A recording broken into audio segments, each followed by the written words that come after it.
प्यारे दोस्तों, अस्सलाम वालेकुम। आप देख रहे हैं इरफानी नेट वर्ल्ड यूट्यूब चैनल और मैं हूं मोहम्मद इरफान, झारखंड। दोस्तों, बैरिस्टर असदुद्दीन ओवैसी ने मोदी के गढ़ में घुसकर ऐसी मारी है दहाड़ कि दोस्तों भक्तों के नींद को उड़ा दिया है। सनसनीखेज जबरदस्त वीडियो इस समय वायरल हो रहा है। मोदी और अमित शाह के गढ़ में जाकर बैरिस्टर असदुद्दीन ओवैसी ने ललकारा है और मुसलमानों, आदिवासी और ओबीसी कौम को जगाने की कोशिश किया है। क्या कुछ कहा है और कैसे हुंकार मारा, साथ ही साथ किसानों के लिए सनसनीखेज बात कह डाली है ओवैसी ने गुजरात में जाकर। क्या है दोस्तों, पूरी वीडियो चलिए देखते हैं। के सामने एक विकल्प के तौर पर, एक अल्टरनेट पॉलिटिकल प्लेटफॉर्म के तौर पर आपके दरमियान में आ रही है। इसीलिए मैं आपसे अपील कर रहा हूं, गुजरात की आवाम से अपील कर रहा हूं। मैं खास तौर से आदिवासी भाइयों और बहनों से, हमारे मुसलमान भाइयों और बहनों से, हमारे दलित भाई और बहनों से और खास तौर से हमारे ओबीसी भाई और बहनों से अपील कर रहा हूं कि आप इस विकल्प की सरपरस्ती करिए, इसकी आप तायीद करिए। ये एक जो पौधा हम गुजरात में लगा रहे हैं, ये सिर्फ इलेक्शन की हद तक नहीं है। सिर्फ इलेक्शन में कामयाबियां हासिल करने का हमारा मकसद सिर्फ नहीं है, बल्कि मकसद ये है कि यहां की गरीब आवाम को इंसाफ मिल सके, यहां के आदिवासियों को उनकी जमीनें उनसे ना छीनी जाए, किसी दलित और मुसलमान को किसी हुकूमत उन पर नाजायज जुल्म ना कर सके। और पूरी लड़ाई का मकसद यह है कि जो बाबा साहिब अम्बेडकर का बना हुआ संविधान है, जिस संविधान ने हम तमाम को हुकूक दिए, राइट्स दिए, उन राइट्स को हासिल किया जाए।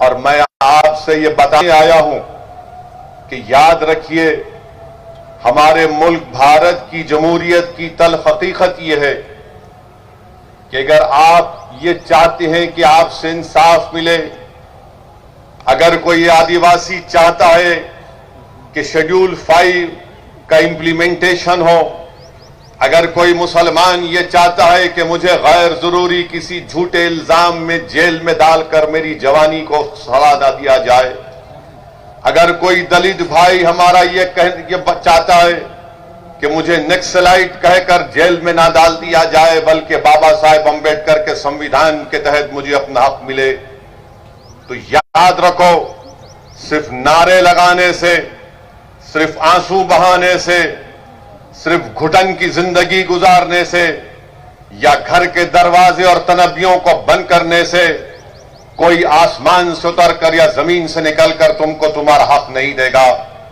भारत का संविधान आपसे यह कहता है कि अगर तुम हिम्मत वाले हो, अगर तुम्हारे सीनों में एक धड़कता हुआ दिल है, अगर तुम सिवाय अल्लाह के किसी से नहीं डरते, तो जमहूरियत में सालों सिर्फ वोट डालने वाले मत बनो, वोट हासिल करना भी अपना मकसद बनाओ। जिस दिन आप अपना वोट हासिल करेंगे, जब ये तमाम वंचित समाज अपना वोट हासिल करेंगे, तब जाकर हम बाबा साहिब अम्बेडकर ने संविधान में जिन 4 बातों का जिक्र किया था, जिसमें बाबा साहिब अम्बेडकर ने कहा था कि मैं तो संविधान बना चुका हूं, और बाबा साहिब अम्बेडकर ने कहा कि अब ये आदिवासियों पर, मुसलमानों पर, दलितों पर, ओबीसीयों पर मुनसिर है कि अगर वो अपने ख्वाबों को पूरा करना चाहती है तो तुमको जरूरी है कि मैं तुमको वोट डालने का हक भी दे रहा हूं और वोट हासिल करने का भी हक दे रहा हूं। भारत का संविधान, जो हमारे संविधान बनाने वालों ने हमसे क्या कहा कि अगर तुम लिबर्टी हासिल करना चाहते हो, आजादी हासिल करना चाहते हो, अगर तुम इक्वालिटी हासिल करना चाहते हो, मसावात हासिल करना चाहते हो, अगर तुम जस्टिस हासिल करना चाहते हो, इंसाफ, अगर तुम अटर्निटी हासिल करना चाहते हो, भाईचारगी, तो याद रखो तुमको अपने मुकद्दर के फैसले खुद करना पड़ेगा। और तुम अपने मुकद्दर के फैसले उस वक्त करोगे जब तुम एक सियासी ताकत बनोगे। तुम सियासी ताकत उस वक्त बनोगे जब तुम अपने वोट से अपने नुमाइंदों को कामयाब करोगे। और कौन तुम्हारे नुमाइंदे होंगे? जो कांग्रेस, बीजेपी और दूसरी पार्टी का नहीं होगा, बल्कि तुम्हारे ही दरमियान से तुम किसी एक दीवाने को या फिर तुम्हारी बहन को तुम जब कामयाब करोगे, वो जब तुम्हारे नुमाइंदे तुम्हारे वोट से कामयाब होकर गुजरात की असेंबली में जाएंगे तो उनकी जबानों पर ना मोदी का खौफ होगा ना कांग्रेस का खौफ होगा, बल्कि उनकी जबानों पर तुम्हारी नाइंसाफियों की दास्तानें होंगी। उनकी जबानों पर इंसाफ की मुतालबा होगा। यही पैगाम देने के लिए हम आए हैं, यही पैगाम और हमारा मकसद एक ही है। इसीलिए आज हम छोटू भाई वसावा के साथ खड़े होकर उनसे कंधे से कंधा मिलाकर हम ये लड़ाई लड़ना चाहते हैं। मैं आपसे अपील कर रहा हूं कि आप ना सिर्फ इसमें साथ दीजिए बल्कि हमारे लिए दुआ करिए। और आपसे अपील कर रहा हूं, याद रखो, जमहूरियत में डरने से कुछ हासिल नहीं होता। जमहूरियत में सिर्फ खामोश बैठने से कुछ हासिल नहीं होता। याद रखो, जो सबसे ज्यादा आवाज लगाएगा उसी की आवाज सुनी जाएगी। जो रोएगा दुनिया उसको और दबाएगी। जो डर जाएगा इख्तिदार की कुर्सियों पर बैठने वाले उसको और डराएंगे।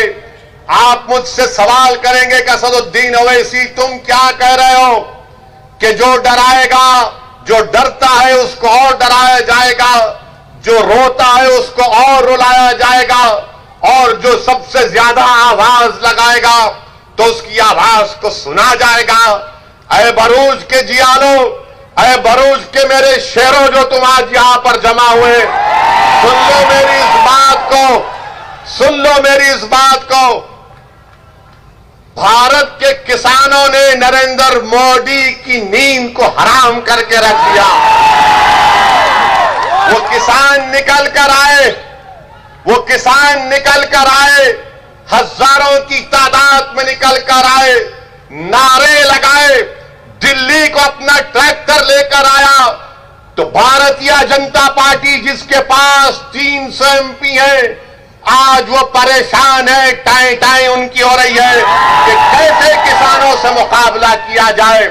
वही इत्तेहाद के मजाहरे, वही जमहूरियत के मजाहरे आपको गुजरात में करना पड़ेगा, क्योंकि नरेंद्र मोदी, बीजेपी जानती है कि संसद में, विधानसभा में इनके पास इतनी ताकत है कि जो लोग चुन कर जाते हैं वो गूंगे बन जाते हैं। जिनको वोट डालकर भिजाया जाता है वो अंधे हो जाते हैं, बहरे हो जाते हैं। इसीलिए जमहूरियत आपसे मुतालबा कर रही है। अंबेडकर का संविधान तुमसे कह रहा है कि अगर तुम जिंदा कौम हो तो हरकत करो, हरकत में बरकत है। तुम्हारी खामोशी दुनिया को पैगाम दे देगी कि तुम जिंदा कौम नहीं हो। जिंदा कौम का मतलब यह है कि जिंदगी का सबूत देना है।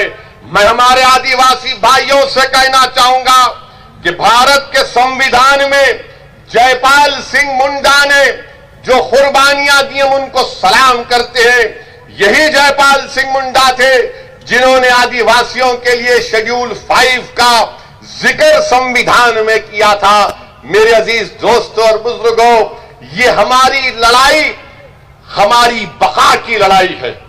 ये हमारी लड़ाई हमारे संविधान को बचाने की लड़ाई है।